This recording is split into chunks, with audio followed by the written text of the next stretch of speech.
सत्तेच्या राजकारणाच्या विरोधात हिमतीने आणि विचारांनी लढून काम करण्याची इच्छा असेल तेव्हाच राजकारणात या.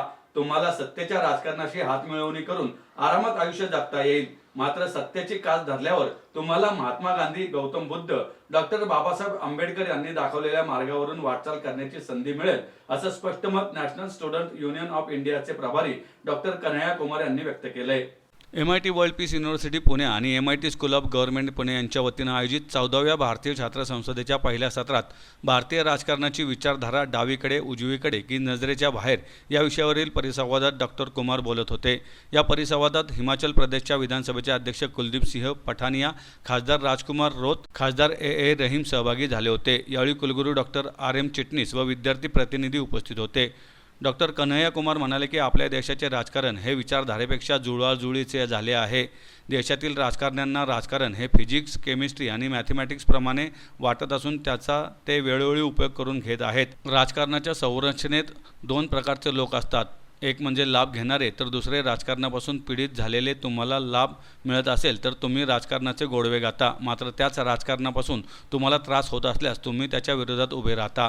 भारतात समानतेची आणि वैचारिक विचारधारा फार जुनी आहे, त्यामुळे ती कोणत्याही देशापासून आयात करण्याची आवश्यकता आहे. विचारधारा नसणारे लोक आणि कुत्र्यांमध्ये कोणताही फरक नाही, त्यामुळे विचारधारा नसल्यास तुम्हाला प्रश्न विचारण्याची किंवा विरोधात लढण्याची हिंमतच आली नसती. लढाई नेहमी सत्य आणि सत्तेची राहिली आहे, असंही ते म्हणाले. कुलदीप सिंग पठानिया म्हणाले, आपल्याला इतिहासात रमून चालणार नाही. देशासाठी काय करायचे आहे याचा विचार आपल्याला आता वर्तमान काळात करायचा आहे. राजकुमार रोत म्हणाले, देशातील गेल्या 10 ते 15 वर्षाचा इतिहास पाहिल्यास राजकीय विचारधारा कमकुवत होत असून व्यक्तिगत स्वार्थ वाढत आहे. एखादा लोकप्रतिनिधी 15 वर्ष एका राजकीय पक्षाचा कार्यकर्ता असतो, मात्र अचानक सत्तेसाठी किंवा राजकीय स्वार्थासाठी विचारधारा सोडून दुसऱ्या पक्षात जात असल्याच्या घटना वाढत असल्याचं त्यांनी सांगितलं. ॲडव्होकेट A रहीम म्हणाले की देशातील श्रीमंत व्यक्ती श्रीमंत होत असून त्यांची संपत्ती दुप्पट आहे. बोटावर मोजण्या इतक्या लोकांकडे देशातील निम्म्यापेक्षा अधिक संपत्ती आहे. त्याचवेळी गरीब आणि वंचित लोकांना जगण्यासाठी झगडावे लागत आहे. डाव्या विचारसरणीत गरीब आणि आर्थिकदृष्ट्या वंचित लोकांचा विचार करण्यात येतो. त्यानुसार देशातील सर्व स्तरातील नागरिकांचा फायदा होईल या दृष्टीने धोरण आखली जातात. मात्र उजव्या विचारसरणीत श्रीमंतांचा विचार करण्यात येत असून त्यांना फायदा पोहोचवण्यासाठी ध्येय धोरणे आखण्यात येत असल्याचं त्यांनी सांगितलं. कि यह जो लेफ्ट राइट सेंटर, यह जो कैटेगरी है, यह कैटेगरी एक्चुअली भारतीय कैटेगरी नहीं है. भारतीय कैटेगरी को अगर आप देखेंगे तो भारत में अगर द्वैतवाद है तो अद्वैतवाद भी है और विशिष्टाद्वैतवाद भी है. कहने का मतलब ये है कि एक ही व्यक्ति के अंदर कई गुण होते हैं और कई सारे अवगुण भी होते हैं. तो राजनीति में जब हम किसी चीज़ का विश्लेषण करने के लिए जा रहे हैं तो दो चीज़ का होना बहुत महत्वपूर्ण है.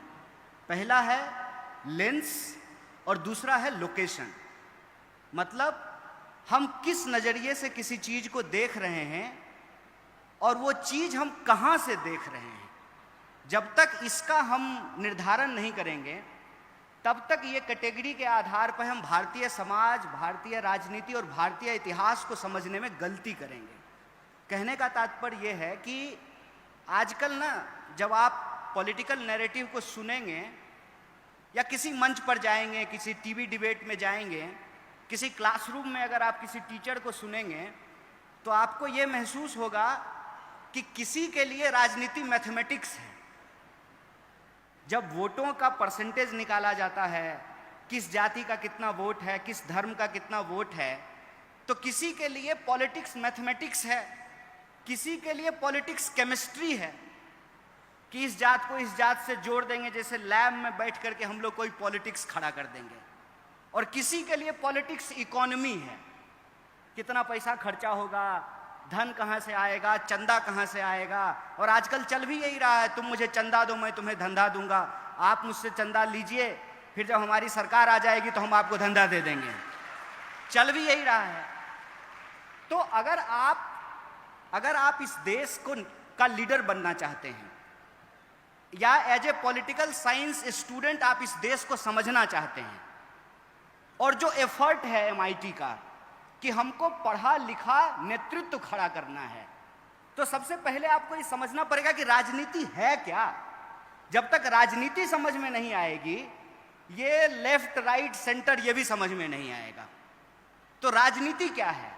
राजनीति देखिए सिंपल, समाज में जैसे संरचना होती है, घर होता है, परिवार होता है, धर्म होता है, जाति होता है, पहचान होती है, उसी तरह से राजनीति भी एक संरचना होती है। और उस संरचना के दो तरह के लोग होते हैं, एक जो उस संरचना से लाभ ले रहे हैं और एक जो उस संरचना के पीड़ित हैं। अगर आपको उस संरचना से लाभ मिल रहा है तो आप उस संरचना की अच्छाइयों को देखेंगे। अगर उस संरचना से आप पीड़ित हैं तो आप उस संरचना के खिलाफ अपने सवाल को उठाएंगे, अपनी आवाज को मुखर करेंगे। मतलब राजनीति दो ही तरह की होती है, एक होती है सत्ता की राजनीति और दूसरा होता है सत्ता के खिलाफ सत्य की राजनीति, और यही विचारधारा है। और जो सत्ता की राजनीति और सत्य की राजनीति है, इसको अगर आप भारतीय इतिहास, चिंतन और परंपरा के आधार पर देखेंगे तो भारत में हर तरह के विचार आपको देखने को मिलेंगे। भारत को किसी और देश से किसी भी प्रकार का नकल करने का जरूरत नहीं है। भारत वो देश है जहां पर हिरण्यकश्यप का अगर उदाहरण मिलता है तो अपने ही बाप के खिलाफ खड़ा होने वाला भक्त प्रहलाद का भी उदाहरण मिलता है। इस बात को याद रखिएगा।